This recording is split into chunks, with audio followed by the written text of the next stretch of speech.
कल्पसिद्धिप्रदायकाय अगणितगुणशीलतत्त्वप्रदर्शकाय मध्वमता सिद्धान्तप्रवर्धनाय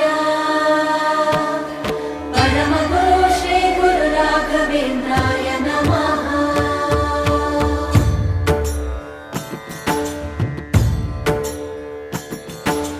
पूज्याय राघवेन्द्राय सत्यधर्मरताय च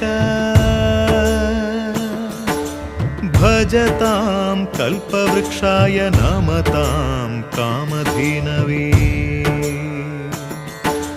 ಧರ್ಮದ ದೀಪ ಹಚ್ಚುವ ಶಾಂತಿಯ ಬೆಳಕ ಚೆಲ್ಲುವ ಜ್ಞಾನದ ದೀಪ ಹಚ್ಚುವ ಲೋಕವ ನೀನೆ ನಡೆಸುವ ತುಂಗೆಯ ತೀರದ ಯತಿವರ ನಿನ್ನದೆ ಸ್ಮರ